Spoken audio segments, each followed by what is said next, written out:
Glória a Deus. Boa tarde, queridos. Graça e paz do Senhor Jesus. Amém. Você já cumprimentou esse irmão que está do seu lado aí? Já cumprimentou? Cadê o maridão apaixonado aí? Cadê? Quem trouxe a esposa? Trouxe a esposa? Trouxe a esposa? Aí o Tiagão, já fez declaração de amor para ela, queridão? Ah, tem que ser todo dia. Quem vem com a mãe, o pai aí? Quem vem com a mãe, o pai? A mãe, olha, vem com a mãe. Olha, já fez declaração de amor para a mãe hoje? Te amo, mãe, não é isso? Que alegria. Henrique, que testemunho maravilhoso, Henrique. Que coisa linda. Daqui uns dias, Henrique, seus discípulos dando testemunho aqui, meu irmão. Se prepare. Deus fez a sua vida para que você faça isso na vida de outras pessoas. Parabéns aí para o Atos 7. Que o Atos 7 venha multiplicar no Atos 8, 9, 10 em diante, né? Que alegria.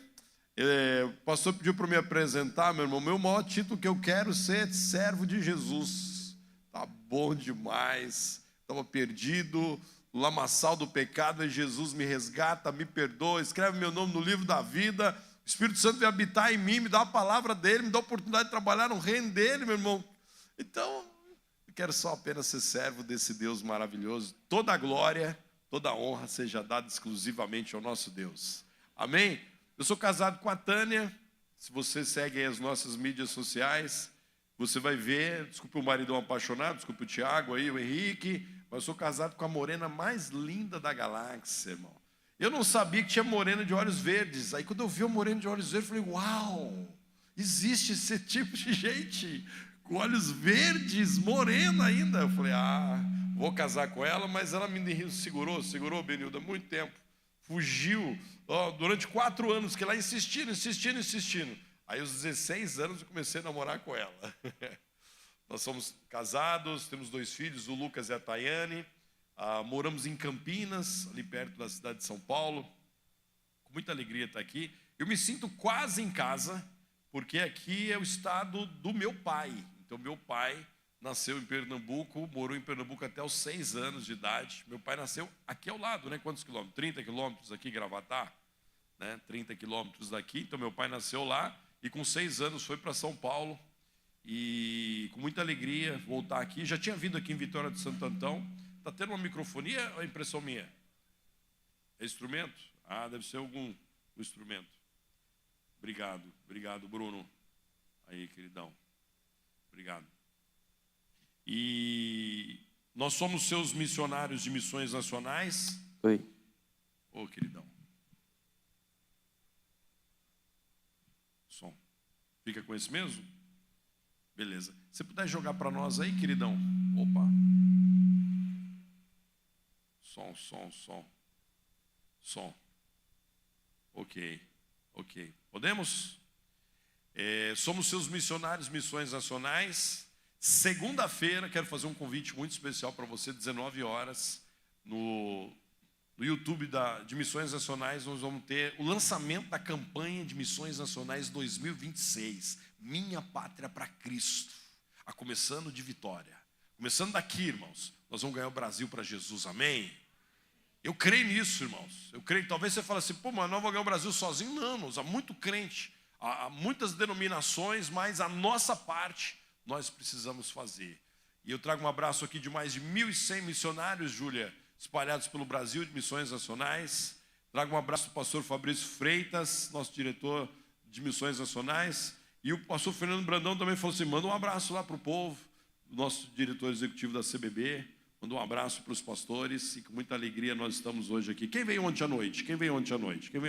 A maioria, mais de quase 100% veio ontem à noite.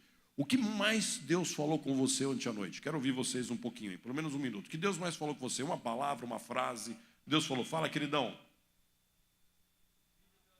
Vida de oração. Orar pela manhã. Opa, então Deus falou forte aí. Então escorrega, meu irmão. Teve gente que escorregou hoje cedo? Depois que você ouve essa palavra, meu irmão, você não consegue mais. Você vai querer sair e falar, não, eu preciso ter um tempo de oração. Maravilhoso. Quem mais? O que Deus falou com você ontem? Que mais?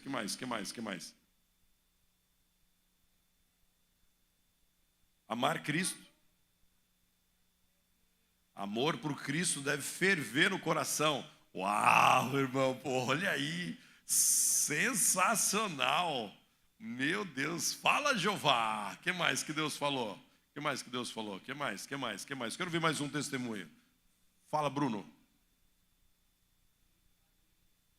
Opa! Glorificar a Deus em tudo que nós fizermos. Amém? Você crê nisso, irmão? É isso aí? Vamos glorificar a Deus em tudo. Quer comais, quer bebais, quer fazer qualquer coisa. Fazer tudo para quê? Você crê nisso, irmão? Você viu como o Espírito Santo falou? Oração, paixão por Jesus, a glória de Deus. O João estava querendo falar? Era isso? Ele já falou? Amém, amém, amém. É isso aí mesmo. Aí o Espírito Santo está falando. E nessa tarde nós vamos dar continuidade. Você lembra quais são os 5 princípios da visão de igreja multiplicadora? Sem a ordem, não precisa se preocupar com a ordem. Qual que é o primeiro princípio? Segundo. Terceiro. Quarto. Quinto. Compaixão e graça. Então nós vamos trabalhar o segundo princípio. Na minha opinião, Benilda, os 2 princípios, eles são o motor da visão. Porque se nós não orarmos, não vamos fazer nada. Então tudo começa na vida de oração. Quando nós começamos a orar, Deus começa a colocar compaixão no nosso coração. Eu morava num apartamento, eu e a Tânia, nós éramos recém-casados, lua de mel. Tem gente aqui em lua de mel? Tem gente aqui em lua de mel? Tem gente? Cadê o Bruno? Bruno. Quanto tempo, Bruno? 4 anos. Ainda está no meio da lua de mel, é isso, né? 4 anos. Entendi. Quem mais está em lua de mel aí? Lua de mel? Quantos meses? Mas nós estávamos em lua de mel, posterior à lua de mel. Nós moramos num apartamento bem pequenininho, irmão. Talvez daqui até a parede. Uma delícia quando você está em lua de mel, morar em um lugar bem apertado. Quanto menor, melhor. E aí, eu estava lá na sala um dia e eu começo a sentir um cheiro estranho entrando na sala. E como eu vim de um mundo bem perigoso, irmãos, eu sei identificar o cheiro da maconha. Então eu falei, meu Deus, tem alguém fumando maconha aqui nesse condomínio. E eu fui pesquisar e descobri que era o vizinho do lado. E eu comecei, vou ser honesto, meu irmão, confessar o meu coração pecador. Eu comecei a confessar a Deus, por que o Senhor me trouxe para morar num lugar do lado de alguém que fuma maconha? Deus, leva esse homem embora. Como é que eu vou morar aqui? Como é que os filhos vão crescer aqui debaixo desse cheiro? O irmão estava irado. Aí, fui orar. Sabe o que Deus falou, Bruno? Deus falou assim, eu quero que você ganhe ele para Jesus. Vem para mim. Eu falei, não, Deus, faz isso comigo não. Deus falou assim, eu quero que você. E aí eu tentei me aproximar do vizinho. Vou ficar mais para o lado de cá, acho que a microfonia está ali, né? Tentei me aproximar do vizinho e, assim, com muita resistência, tentava falar, Deus te abençoe, fazendo amizade. E aí, um dia, eu tentei falar de Jesus para ele. Ele falou, opa, você quer ser meu amigo? Tem 3 coisas que você não vai falar comigo. Você não vai falar de religião, de política e futebol. Se a gente for discutir essas 3 coisas, nós vamos nunca ser amigos. Ele foi como diz, né, lá em São Paulo, com os pés no meu pescoço. Eu falei, eita, já foi assim. E aí eu fui orando e Deus foi nos dando estratégia. E aí, meu irmão, a minha esposa faz uma lasanha. Você sabe o que é lasanha? Sabe o que é lasanha? Lasanha, tem gente que faz lasanha aqui, irmão? Olha, a lasanha da senhora deve ser a melhor de Vitória, né? Aí, Maria da Luz, a melhor lasanha que tem em Vitória. Aí a minha esposa fazia uma lasanha, e aí a lasanha da minha esposa era muito boa, irmã Maria. E aí um dia eu falei para minha esposa, faz uma lasanha, vamos chamar o vizinho? E aí eu falei para ele, olha, a Tânia vai fazer uma lasanha domingo, e nós queremos que você e sua esposa viessem almoçar com a gente. E ele falou assim, meu sonho é almoçar com vocês, comer a lasanha da Tânia. E aí começamos a comer a lasanha ali, e eu tentei falar de Jesus de novo, e ele de novo falou assim, opa, você quer ser meu amigo, não fala de religião. Tá. E aí eu fui, aí na hora de começar a comer, eu falei, meu vizinho, vou assim, por privacidade, não falar o nome dele, tá? Falei assim, meu vizinho, você permite que aqui em casa a gente, antes de começar a alimentação, a gente ora. Aí ele estava de boné, tirou o boné assim, segurou na mão, e falou assim, não, por favor, pode orar. Aí eu falei, então vai ser através da oração que eu vou ganhar esse homem. E aí eu falei, Senhor, muito obrigado pela lasanha que a Tânia fez, muito obrigado que o vizinho está aqui em casa. E aí, irmão, em tudo nós precisamos ser o quê? Intencionais. E aí no meio da oração de agradecimento pela lasanha, João, porque Deus amou o mundo de tal maneira que deu seu Filho unigênito, para que todo aquele que nele crê não pereça, mas tenha a vida. Aí eu percebi, irmão, que eu precisava trazer ele para minha casa para comer muitas lasanhas, porque era o único momento que eu tinha para falar de Jesus para ele, era o momento da oração. E aí eu orava, fazia a oração intencional. E aí nós fomos conquistando a amizade deles pelo estômago e pela oração no momento antes da refeição. E aí ele aceitava o momento do agradecimento, que ele falava que era ação de graças. Então, ação de graças você pode fazer. E ali o tempo foi passando, a gente foi gerando mais amizade.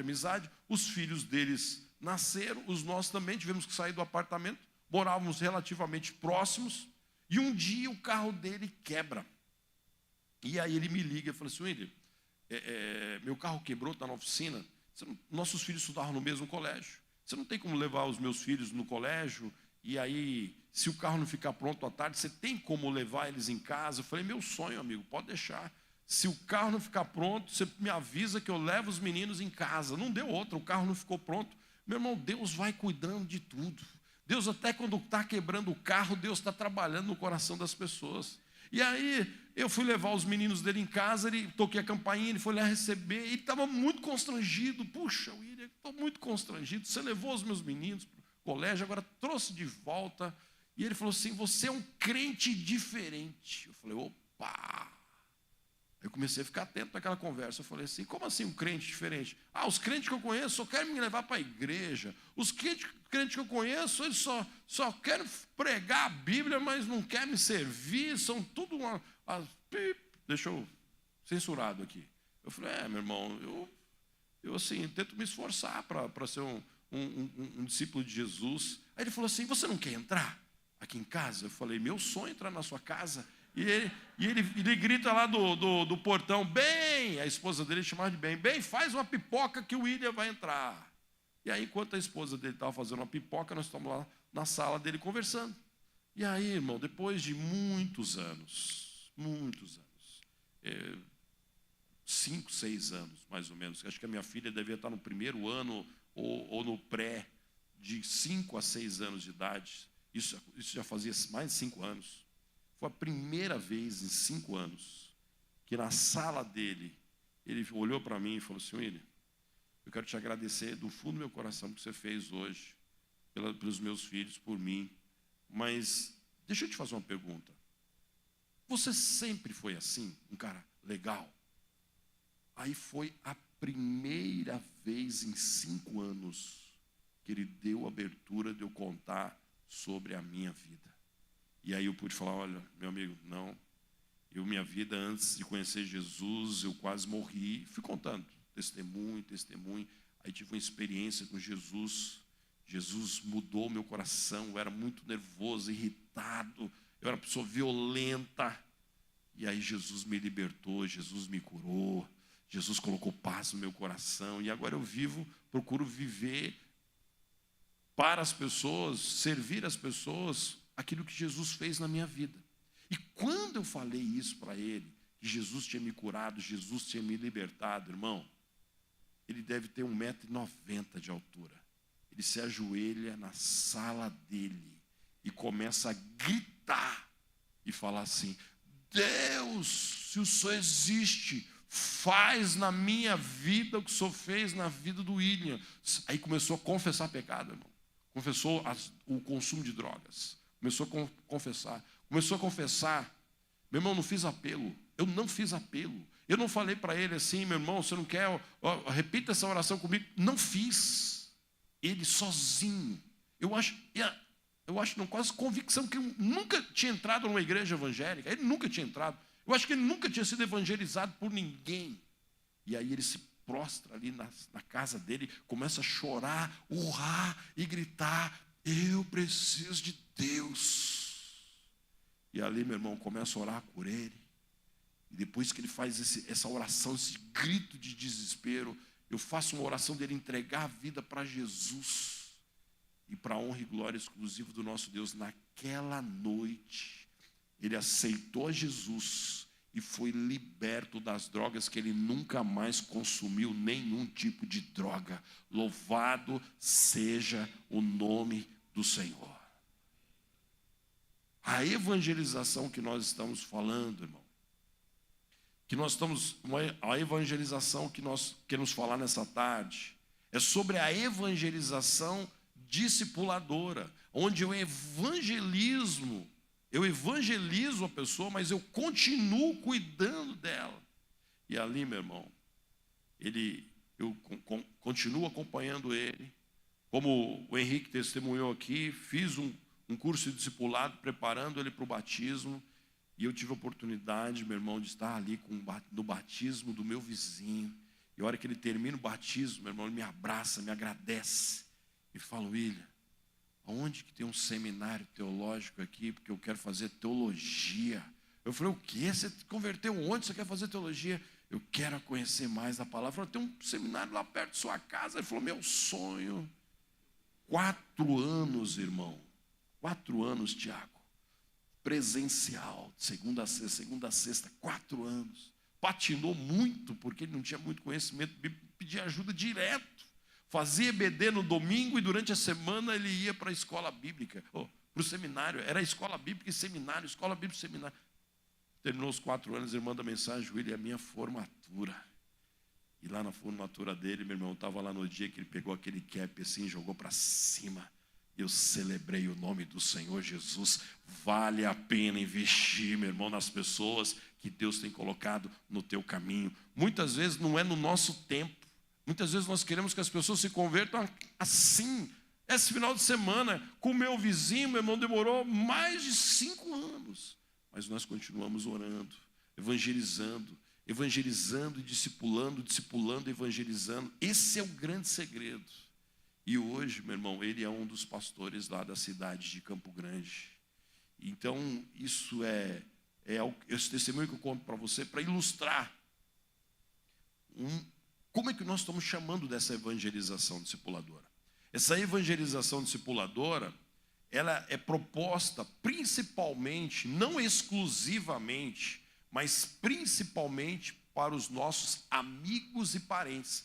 Porque o Instituto Haggai, falei isso ontem para a igreja? Não. O Instituto Haggai tem uma pesquisa que 80% das pessoas que estão numa igreja evangélica, elas estão ali por causa de um amigo ou um parente. Então, não são, irmãos, os programas de televisão, não são os apelos públicos que levam mais pessoas para estar na igreja. O que leva as pessoas para estarem mais na igreja é o discipulado, a evangelização de um amigo ou parente. Deixa eu fazer a pesquisa aqui. Deixa eu fazer uma pesquisa aqui. Você entrou numa igreja batista ou igreja evangélica, influenciado, evangelizado, discipulado por um amigo ou parente? Levanta a tua mão. Olha aí, pastores, levanta. Olha. A pesquisa do Haggai está batendo aqui em cima. Ó. Aproximadamente 80% das pessoas. Um pai, uma mãe, alguém que direta e indiretamente influenciou. Seu cunhado. Cadê o cunhado? Como é que é o nome dele? Nenê. Ele continua nenê até hoje, né? Novidade de vida, meu irmão. Todo dia nenê, né? Parabéns, meu irmão. Parabéns. Olha que coisa linda, né? É coisa mais. E eu quero desafiar você. Evangelizou e transformou o pastor dele. Olha aí. Ó, meu irmão, repete a dose, viu? Pode continuar. Amém? Então vamos trabalhar sobre a evangelização discipuladora, que é um convite, um retorno, essa evangelização dos relacionamentos. Oi, perdão. Sua sogra. Uau, sua sogra favorita. Olha aí. Que bênção, irmão. Ela levou a senhora para Jesus, para a igreja. Que bênção, glória a Deus. Ela é viva? Não, já está no Senhor. Amém, glória a Deus. Foi membro da igreja. Olha, eu digo para minha sogra favorita todo dia isso, ela acredita, pastor Brian. E ela fala assim, é verdade, eu sou a favorita? A senhora favorita. Uma mãe, para mim também. Minha sogra é uma mãe também. É isso aí. E ela é maravilhosa, a sogra da sua esposa, né? Preciso conhecer ela. Então, a evangelização discipuladora é a evangelização dos relacionamentos. Nos relacionamentos. Aí você fala, William, então não vou poder evangelizar uma pessoa que eu não conheço? Pode, irmão. Só que é mais complicado. É mais difícil. E a evangelização, escuta isso que eu vou dizer. Quem pai e mãe tem filhos aqui, ó, pai, mães e filhos, levanta a mão. Ó, a evangelização começa do outro lado da mesa. São os nossos filhos. Você acha que filho de crente já nasce crentinho, irmão? Não nasce. Ele precisa ser evangelizado. Ele precisa ser discipulado. Ele precisa, meu irmão, como diz o livro de Provérbios, a grande comissão da família começa lá em Provérbios, ensina a criança no caminho que deve andar. Cadê a irmã do... Olha ali, ó, querida. Ensina a criança no caminho que deve andar e desde quando ela ficar adulta, mais velha, não se desviará do caminho. Então, irmão, o discipulado, a evangelização começa dentro de casa. E a grande vantagem de você ganhar uma criança para Jesus é porque ela vai ter a vida toda para servir a Jesus. Então eu sei que talvez algumas pessoas aqui que se converteram aos 40, 50 anos de idade, falam assim, puxa, eu queria ter me convertido antes. Então nós precisamos entender que crianças são alvos diretos da nossa evangelização. Então a evangelização começa do outro lado da mesa, até do outro lado das nações. E isso é a evangelização relacional. Vamos fazer um contraponto aqui entre a evangelização eventual e a evangelização relacional. O que é a evangelização eventual? A evangelização eventual, aquela que mais representa a evangelização eventual, como o próprio nome diz, ela é baseada num evento. Então, quando eu me converti, irmãos, nós fazíamos conferências evangelísticas e lotávamos as igrejas com não crentes. Eu não sei se você é dessa época.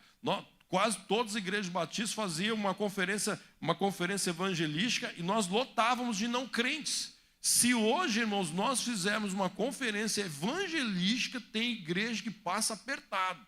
A última vez que eu fui numa conferência evangelística, um pastor falou, William, prepara um sermão evangelístico, nós vamos fazer uma conferência evangelística, nós vamos trazer a cidade. Fui lá, me preparei com o sermão evangelístico. Aí o pastor fez aquela pergunta, irmão, que eu falei, meu Deus, o que eu estou fazendo aqui?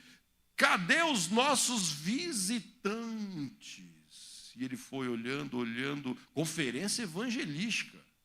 Aí, irmão, tinha uma pessoa não crente. Aí eu olhei para o pastor e falei assim, não é melhor eu sentar com ele ali fora e eu pregar esse sermão para ele? Acho que é melhor, pastor, porque não tem nexo. E aí ele falou, verdade, acho que é melhor a gente ter um tempo de relacionamento com o nosso visitante do que... Então hoje as pessoas não crentes, depois dos anos 90 para cá, começou uma curva descendente de visita nas igrejas. Então, você é contra fazer evento? Não sou contra, meu irmão, fazer evento de forma alguma. Eu só estou vendo que se eu for fazer evento para trazer não crente para a igreja, vai demorar muito para Jesus voltar. Então, nós não somos contra os eventos. Nós estamos dizendo que os eventos, a evangelização eventual, ela está muito limitada nos dias de hoje. Então, o que é a evangelização eventual? É ver o fazer discípulos como um evento. Uma data específica no calendário da igreja e não como estilo de vida de ser igreja. Então, você contra, William? Você contra fazer evento? Não.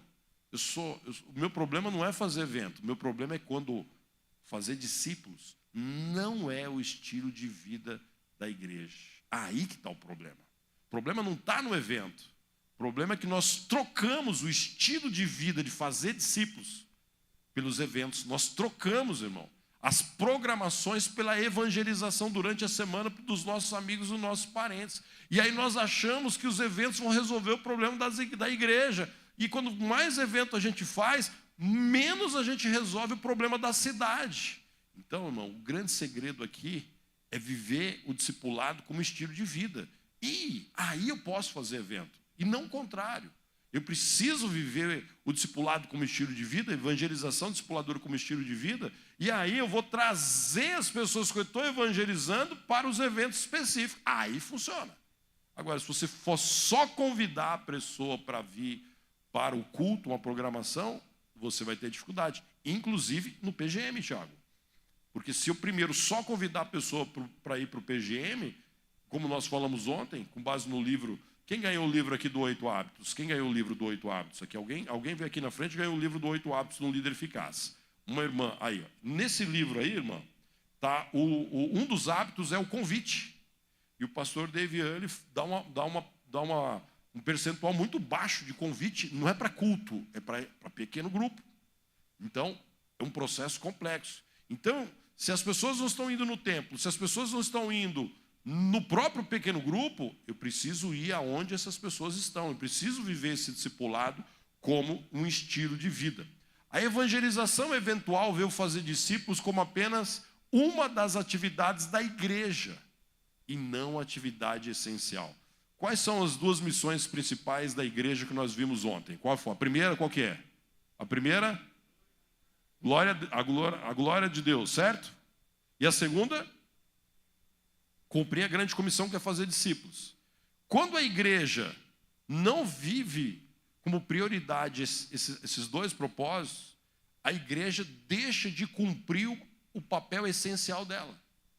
Eu conheço igrejas, meu irmão, com todo respeito, que a função essencial daquela igreja é manter um coral.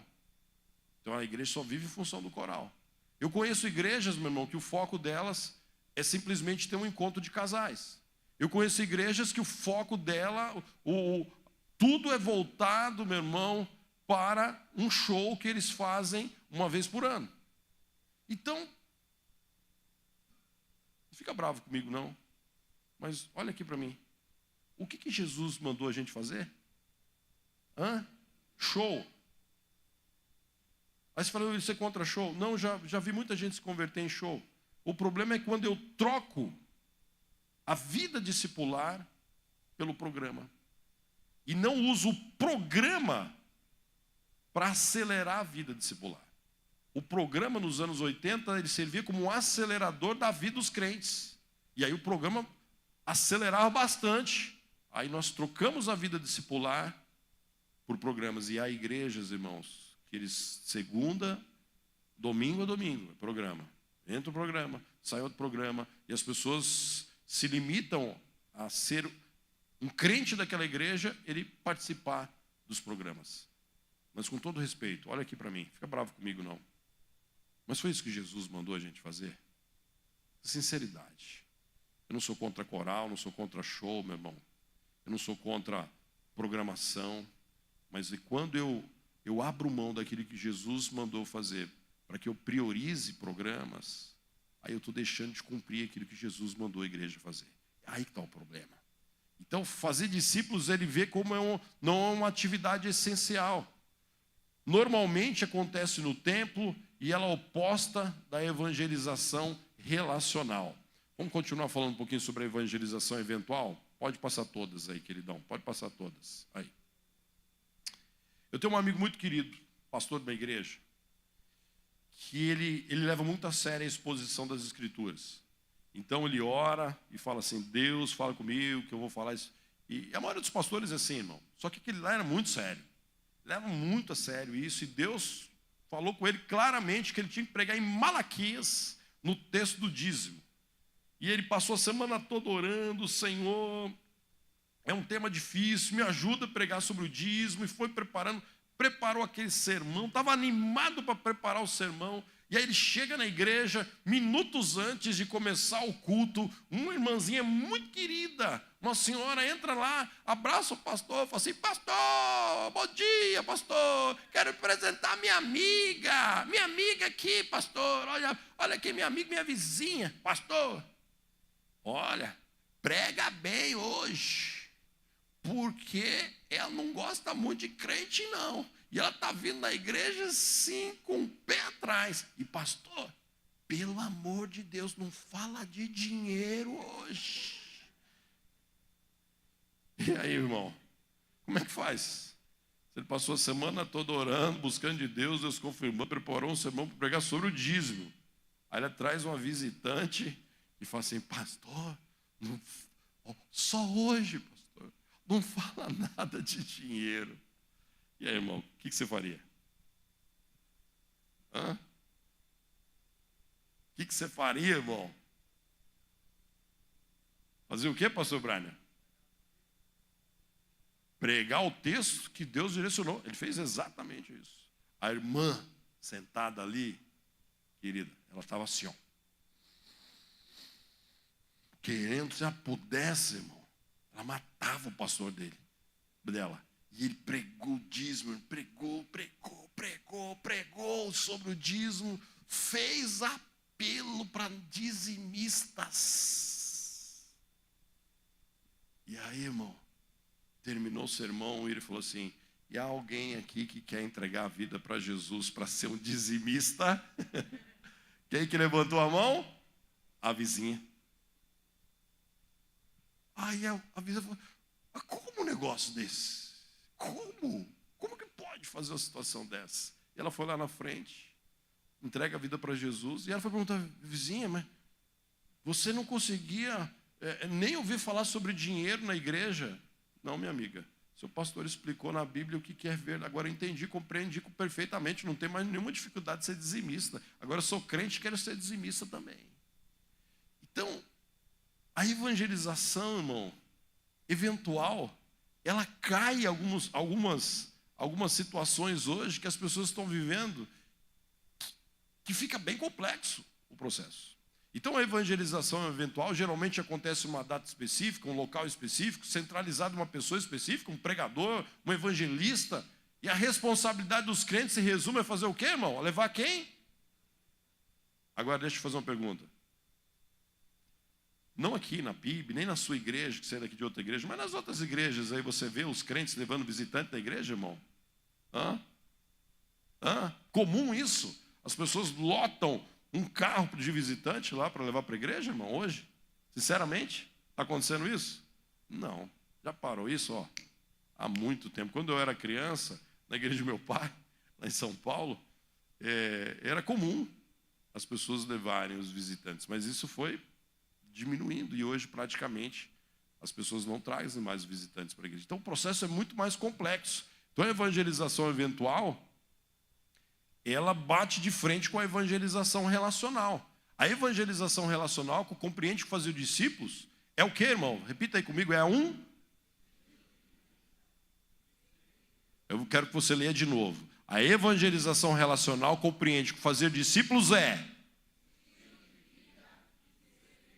de estilo de vida e de ser o quê?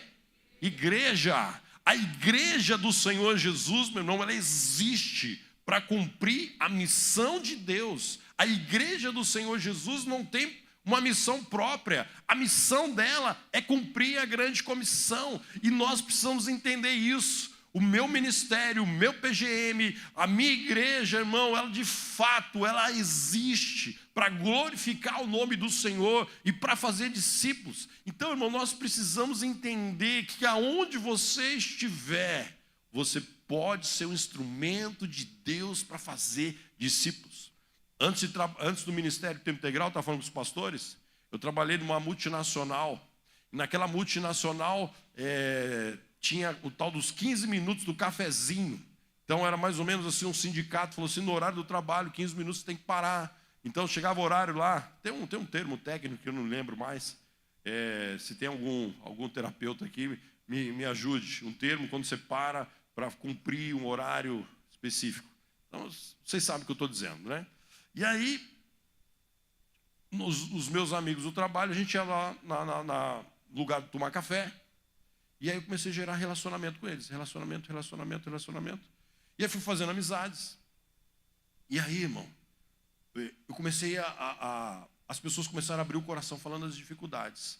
E aí teve um lá que abriu muito o coração um dia e falou assim: olha, meu casamento está acabando, não sei mais o que eu faço, não sei nem se eu vou voltar para casa hoje. E eu segurei assim nele e falei assim: meu queridão, eu vou orar por você. Vou para casa, vou orar por você. Aí ele falou assim, ora mesmo, eu estou precisando. Aí, meu irmão, fui para casa, dobrei meu joelho. Eu falei, Deus poderoso, eu sei que o Senhor é poderoso para mudar realidades. E eu comecei a clamar por ele. Clamava, meu irmão, por ele, pelo casamento, pela esposa dele. E assim, falei, Deus, faz um milagre. Sabe quando você clama mesmo? E aí no outro dia cedo nós chegamos para trabalhar. Não chegou, nem esperou o horário do cafezinho. Ele me pegou na mão, falou, me levou lá no refeitório de novo. E falou assim, William, fala uma coisa para mim. Que reza brava que você fez? Como assim reza brava? Eu fiz reza brava não, mas eu só orei, pedi para Deus abençoar. Rapaz, eu cheguei em casa, a mulher estava uma seda. Eu falei, meu Deus, o que o William está fazendo lá para minha mulher? Então, é aproveitar os momentos que você tem de relacionamento no seu trabalho, na escola, na vizinhança, aonde você estiver, você vai ter oportunidade de intencionalmente viver Jesus e falar de Jesus. Tem hora que você vai testemunhar com a vida. E tem hora que será necessário não só a vida, mas com as tuas palavras. Há um grande engano, um sofisma, que diz o seguinte, você vai se pregar só com a vida. É muito importante pregar com a vida. A vida dá credibilidade para você pregar o Evangelho. Mas, meu irmão, Jesus nunca só pregou o Evangelho com a vida. Jesus pregava o Evangelho com a vida e Jesus pregava o Evangelho com as palavras. Então, se o nosso modelo é Jesus, eu preciso me inspirar nele. Então, Jesus tinha hora que ele vivia o Evangelho. Tinha hora que Jesus pregava o Evangelho. E isso eu preciso viver como estilo de vida. Preciso viver isso como estilo de vida. Pode passar, queridão. O fazer discípulos é o fim, a atividade essencial da igreja. Onde estou? Eu testemunho de quem, irmão? Testemunho de quem? Do Flamengo, do Vasco, do Corinthians, do São Paulo, é isso? Do partido político? Do Esporte Santa Cruz, do Náutico? De quem que eu vou testemunhar, meu irmão? De quem? Jesus. Deus quer te usar de maneira tremenda. As pessoas de Vitória estão de olho em você, meu irmão. E as pessoas vão ver Jesus através da sua vida e através das suas palavras. Amém? Amém, amém, amém, amém. Compartilhar o amor de Deus por meio de relacionamentos. Querido, olha aqui para mim. Quero desafiar você a ter relacionamentos com as pessoas, seus amigos, seus parentes, relacionamentos intencionais, relacionamentos para mostrar Jesus para aquela pessoa. Relacionamento, essa é a palavra-chave. Usar o relacionamento, a amizade, para que aquela pessoa tenha uma experiência com Jesus. A evangelização discipuladora é a comunicação do evangelho aliado a um relacionamento discipulador, com o objetivo de chamar, agregar, aperfeiçoar discípulos multiplicadores. Vamos fazer esse exemplo através. O processo de fazer discípulos multiplicadores por meio de relacionamento intencional de um discípulo com outra pessoa, visando torná-lo um outro discípulo. É aquilo que o Tiago fez com o Walter, e agora o Walter ele vai ser desafiado a levar um outro discípulo a Jesus. O Henrique do bigode, o bigodão mais bonito de Vitória, ele agora, o que ele fez? Ele já fez o curso, já está se preparando junto com a esposa para, quem sabe, no futuro liderar um PGM, para levar os seus amigos a se transformarem em discípulos de Jesus. Então, irmãos, esse é o processo. Eu recebi, o apóstolo Paulo fala para Timóteo, o que de mim ouvistes na presença de muitas testemunhas, confia a homens fiéis e idôneos que transmitem a outros homens, e assim é o processo. É você começar a evangelizar e você treinar o seu discípulo para que o seu discípulo também venha alcançar outras pessoas. Fale, minha querida.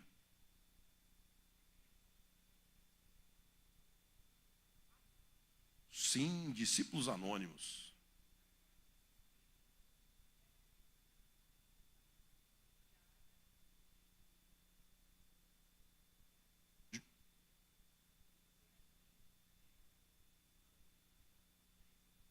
Opa! Esse evangelho.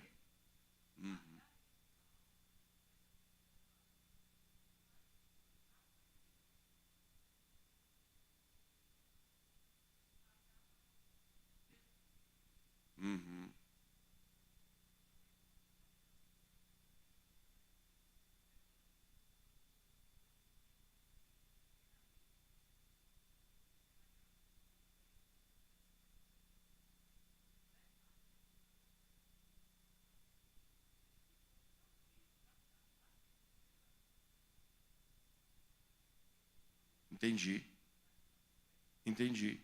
São os discípulos anônimos. Gostei do termo, irmã. Eu não sei se vocês ouviram. Conseguiram ouvir? Então, ela falou mais ou menos o seguinte: tem pessoas que são discípulos anônimos, que ele não vive esse evangelho com profundidade, mas ele acaba testemunhando de Jesus, mesmo não sendo um crente fiel, um crente que vive esse evangelho na totalidade. Acontece, irmão. Deus usa quem Ele quer. Deus usa... quem estava ontem à noite aqui? Deus usa até o psicopata, irmão. Então, se Deus usa o psicopata, imagine a minha vida. Até o pessoal que está tomando remédio, né? É a igreja da tarja preta. Tem água? Tem água. Pensei que fosse um remédio.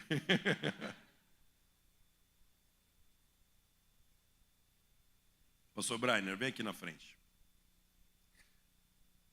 Esse ponto aqui, eu queria muito que vocês... Sobe aqui um pouquinho. Queria que vocês entendessem muito a diferença entre relacionamento intencional e relacionamento discipulador. Há tem pastores essa confusão. Às vezes a pessoa fala, não, eu estou fazendo um relacionamento discipulador, eu estou fazendo um relacionamento intencional, e nem sabe o que é relacionamento intencional, a diferença entre relacionamento intencional e relacionamento discipulador.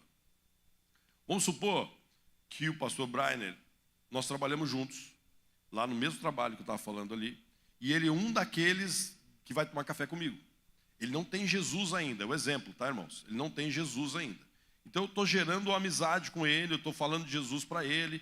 Então, enquanto ele não demonstra interesse, ele é um RI, um relacionamento intencional. Ele não sabe, eu não posso falar para ele que ele não é nem crente ainda. Eu vou falar assim, meu amigo, você é meu RI. Não faz isso, pelo amor de Deus. Vai ter gente que acaba fazendo isso. É uma simplicidade, uma ingenuidade tão grande. Você precisa ser intencional. Ele não sabe, irmão, mas eu com Deus, eu estou sendo intencional para levar ele para Jesus, mas ele nem tem ideia disso, certo? Então ele é o meu R, ok? Relacionamento, entenderam?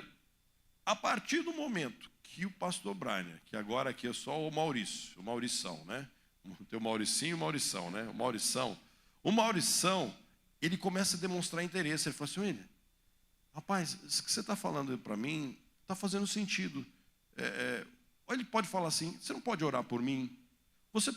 Eu posso falar para ele, você quer estudar mais a Bíblia e ele aceita? Você quer ir no meu PGM e ele aceita? Ou você quer ir no culto e ele aceita? Quando ele demonstra interesse, ele deixa de ser o RI para ser o RD, que é o relacionamento.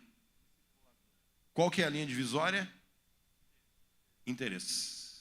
Enquanto não demonstra interesse, ele é RI. Demonstrou interesse, mas não deixa de ser relacionamentos discipuladores. Só que um é intencional, e aquele demonstrou interesse, e aí ele já transforma ele no relacionamento discipulador. Compreenderam? Uma salva de palmas para o ator aqui, Maurição. O que pode acontecer? Às vezes ele demonstra interesse. Olha, você voltou? Às vezes ele demonstra interesse e retrocede. Pode acontecer. Ele é um RD e às vezes volta para ser um RI. Isso é possível, tá bom? Que não é assim uma conta matemática, que você não é igual engenharia de dados, entendeu? Que é tudo exato. Não é, são seres humanos, são pessoas. Então às vezes a pessoa demonstra interesse, às vezes ela volta atrás, às vezes ela demonstra interesse, até ela se firmar. Então, o relacionamento, a diferença entre o relacionamento intencional e o relacionamento discipulador é fala isso para o seu irmão que está do seu lado, é o quê? Interesse. Demonstrou interesse, RD. Demonstrou interesse, não demonstrou interesse, um RI. Você já viu esse cartão-alvo de oração? Já viram o cartão-alvo de oração? Já viram o cartão-alvo de oração? Já usaram o cartão-alvo de oração? Estão usando o cartão-alvo de oração? Alguém não sabe o que é o cartão-alvo de oração aqui? Alguém não sabe? A irmã Maria, o irmão lá atrás, sabe? Alguém não sabe? Mas vamos assim, em amor aos irmãos que ainda não sabem. O cartão-alvo de oração simplesmente meu irmão, você ter, ou na sua Bíblia, ou no papel, ou num próprio material da igreja, você anotar nomes de pessoas e você intencionalmente começar a orar por aquelas pessoas. E aí tem uma sugestão de 5 nomes.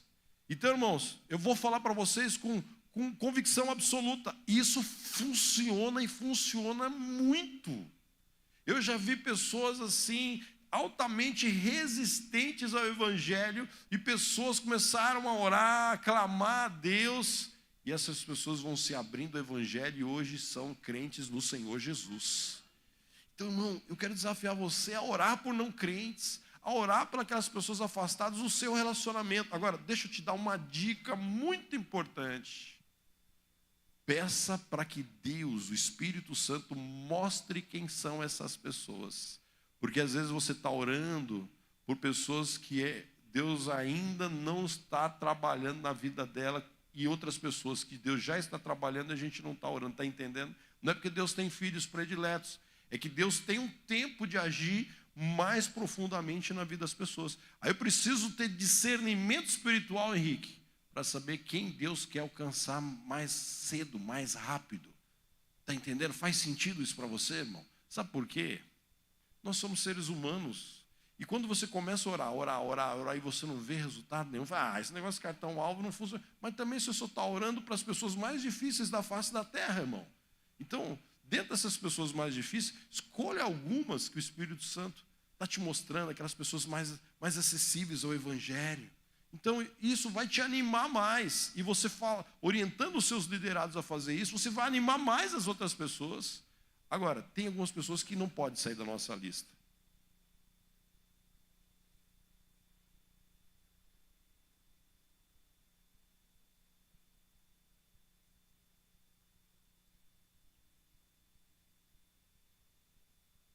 Quando a minha filha ela fez 18 anos, a minha filha cresceu a vida toda na igreja, todo o tempo. Foi líder de PGM, foi discipuladora, discipulada pela minha esposa. E quando ela entrou na Universidade Federal, 18 anos de idade, e esse é tema da JBB, né, Júlia, você sabe disso, que dentro dos arraiais lá da JBB isso é tão trabalhado, tão comentado, que quando ela entrou na universidade, primeiro ano, irmão, a cabeça dela virou. E um dia ela vira para mim e fala, pai, não acredito mais em Jesus, e a partir desse domingo não estou indo mais para a igreja. O dia mais triste da minha vida foi quando meu pai morreu, e o segundo foi esse. Porque eu fiquei sem reação. Eu falei, meu Deus, o que está acontecendo com a minha filha? 18 anos de idade, universitária. E a minha esposa começou a chorar. Eu falei, meu Deus, meu irmão, quantas vezes eu preguei lá na nossa igreja e eu vi assim, a filha do lado da mãe, né, do pai, e eu pregando. Aquilo ali me machucava demais. E aí eu comecei a buscar estratégia em Deus, e Deus falou assim, ora por ela. E aí eu comecei a orar pela minha filha, meu irmão, orar, batalhar por ela. E aí a minha esposa falou, olha, esse negócio não está funcionando não. Aí eu comecei a orar, meu irmão, nas madrugadas. Eu sumi com a chave do quarto dela. Um dia eu falei, cadê a chave do meu quarto? Fiquei quieto. E aí, eu não sei se você vai entender o que eu vou falar para você agora, mas seja forte. Não saía nenhuma voz da minha boca, porque se eu orasse em voz alta, Benilda, ela iria acordar. Então, eu não podia acordá-la. Ela não podia perceber que eu estava fazendo aquilo. Mas eu ia todas as madrugadas. Eu colocava a mão na cabeça da minha filha. Da minha boca não saía nenhuma palavra para não acordá-la.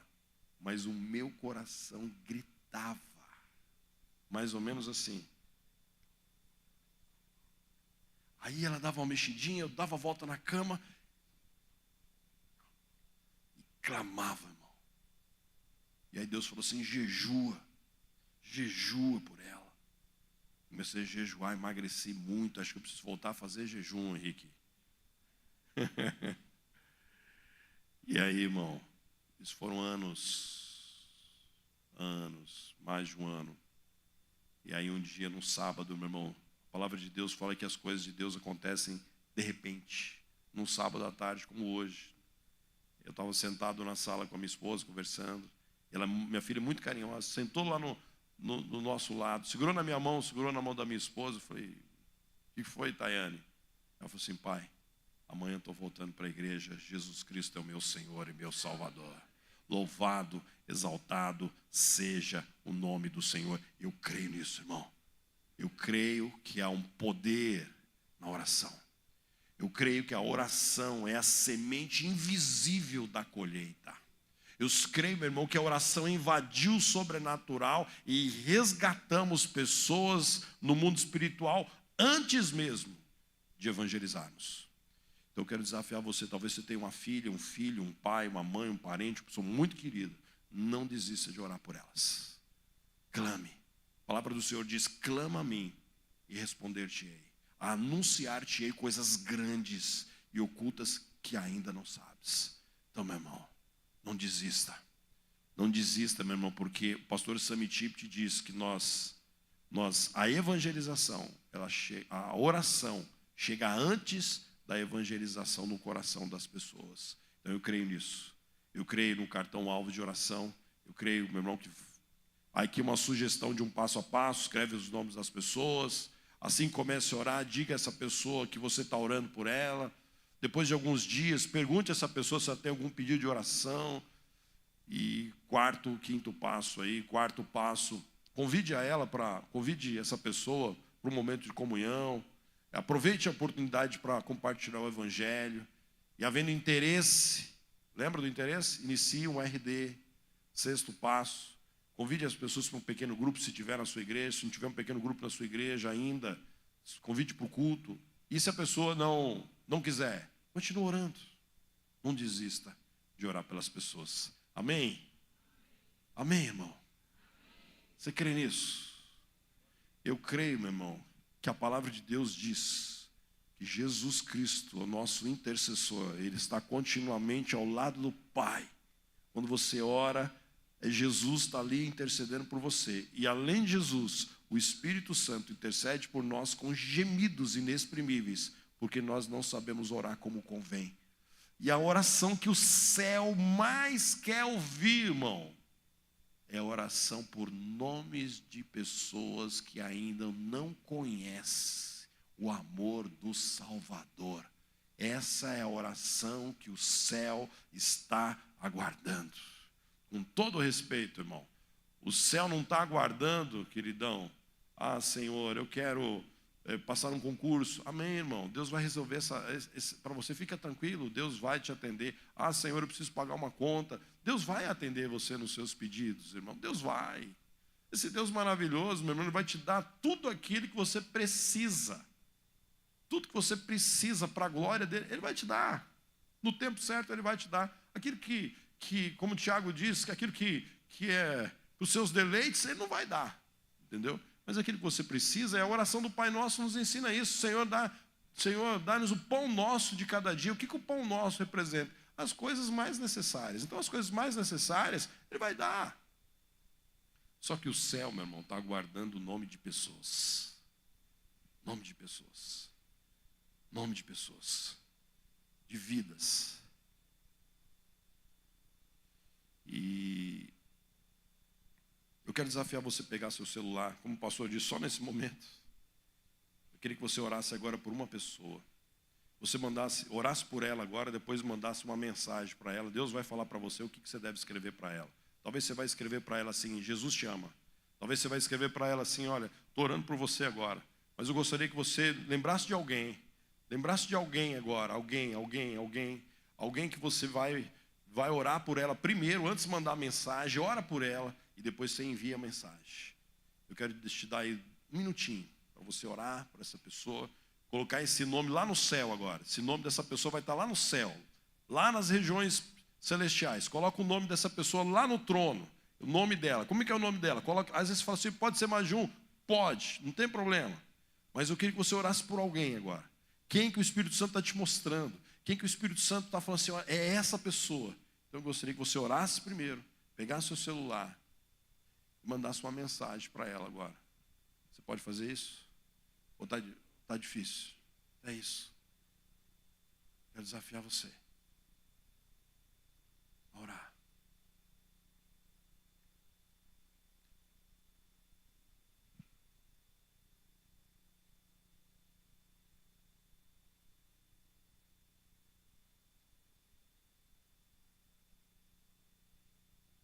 Senhor Deus, em nome de Jesus.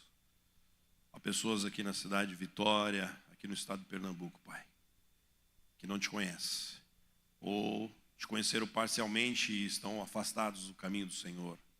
Talvez conheceram a igreja, conheceram a religião, mas não tiveram uma experiência mesmo com Jesus Cristo. Há vários nomes aqui, papai, que estão sendo colocados no céu agora. E nós pedimos pelos méritos de Jesus Cristo, nosso Senhor, pela intercessão qualificada do Espírito Santo que intercede por nós, com gemidos inexprimíveis. Ó Pai, nós pedimos por esses nomes, por essas pessoas, que o Senhor esteja tocando nessas vidas, que esses corações sejam quebrantados, onde eles estiverem agora, que eles recebam do Teu toque. Aonde eles estiverem agora, Pai, que a graça do Senhor venha alcançá-los. Onde que eles estiverem agora, Pai, a misericórdia do Senhor venha tocar nessas vidas. Senhor, nós levantamos um clamor, não porque a gente merece, Pai, mas porque um dia nós estivemos nessa mesma situação e pessoas oraram por nós. E por isso, Pai, nós clamamos por essas vidas, pessoas preciosas, pessoas que nós amamos, pessoas que precisam do Senhor. Por isso, Pai, levanta daqui dessa igreja, nas igrejas aqui representadas, um exército de homens e mulheres, ó Pai, que vão ser ganhadores de vidas, Pai, de joelhos, Pai. Pai, nós somos muito pequenos. Nós não temos capacidade humana, nós precisamos do Teu poder, da Tua graça, da Tua autoridade, da ação sobrenatural do Teu Espírito. Lembre-se disso, Pai, que nós não convertemos ninguém, nós somos apenas testemunhas da Tua graça, do Teu amor entre nós. Por isso, Pai, nós oramos por essas vidas. Talvez é uma filha, Pai, de algum irmão aqui, ou um filho, ou um pai, uma mãe, um parente, um avô, um amigo de trabalho tão querido, que só falta aceitar Jesus. Por isso, Pai, nós apresentamos esses nomes diante da Tua presença. Pessoas lá do colégio, da faculdade, pessoas, o Pai, das mídias sociais, pessoas que o Senhor está mostrando para eles agora, sejam alcançadas pela Tua graça. Nós oramos agradecidos, Pai, certos que o Senhor vai fazer infinitamente mais, além daquilo que nós estamos pedindo ou pensando. Em nome de Jesus. Amém? Você pode mandar uma mensagem agora para ele e para ela? Entenda que agora essa mensagem está chegando, meu irmão, nessa pessoa, mas primeiro ela chegou no céu. Deixa eu te contar uma história para terminar, quando você está mandando a mensagem.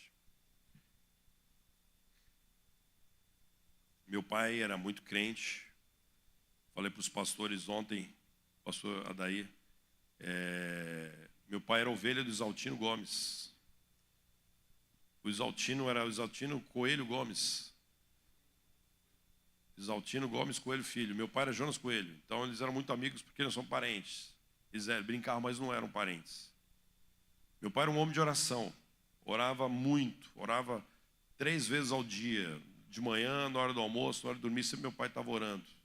E quando eu me afastei dos caminhos do Senhor, eu ouvi a oração do meu pai. Senhor, salva o William, salva o William, salva, Senhor, salva o William. Era a oração do meu pai. Paz, meus irmãos. Em 1987, meu pai falece num acidente automobilístico em Minas Gerais. Foi ceifado num acidente, morreu. Eu tinha 17 para 18 anos de idade. Escuta o que eu vou dizer. Meu pai morreu, eu tinha 17 anos. Meu pai orou por mim a vida toda para que Deus me alcançasse. Meu pai morreu, eu tinha 17 para 18 anos. Um ano após, 1 ano e meio, 1 ano e alguns meses após o falecimento do meu pai, eu tenho um encontro com Jesus. Escuta isso que eu vou dizer. Mesmo que você morra, as suas orações permaneçam diante do trono do Pai. Está entendendo o poder da oração?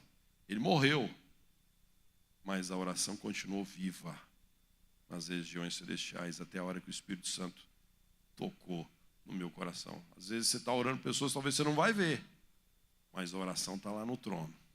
E vai chegar a hora que essa pessoa vai ter uma experiência com Jesus. Amém? Amém? Você pode ficar em pé? Dá um abraço nesse irmão que está do seu lado aí, você tem liberdade. Se você não tem, só cumprimenta ele. Mas você tem liberdade. Se é a esposa, então, aí é a hora, né, irmão? Se é a namorada, a noiva, você está em lua de mel. Calma, Bruno, mais devagar, Bruno.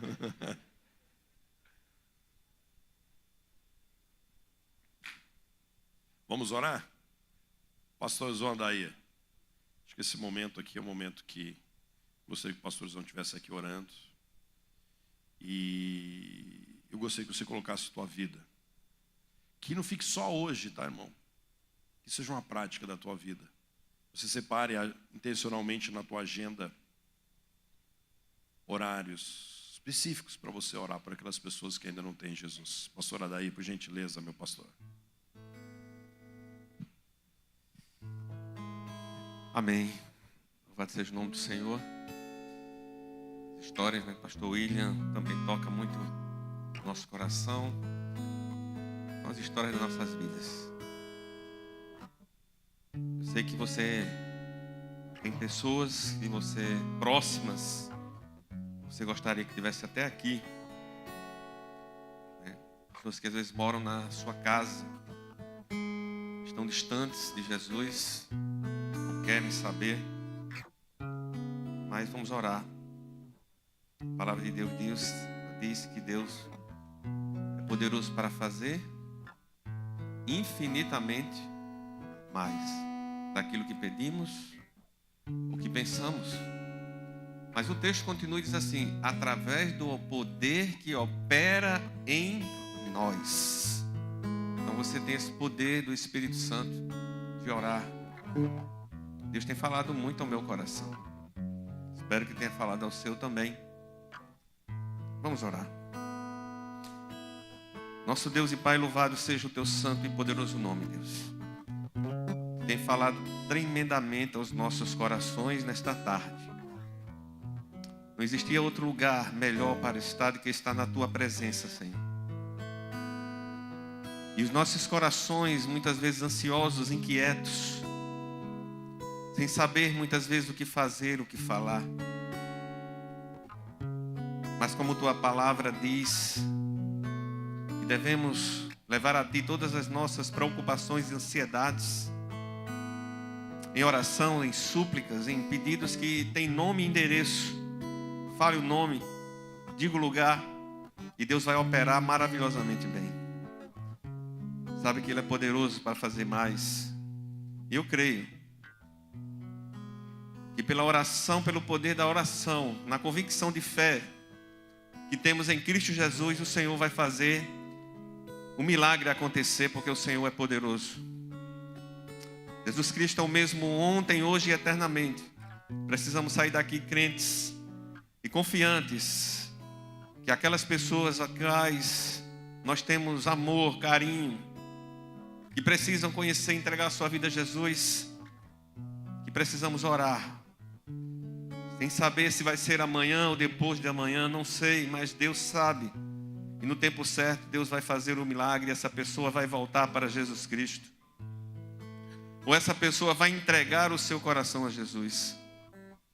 Mas algo me incomoda e também nós precisamos ter o nosso coração também no Altíssimo.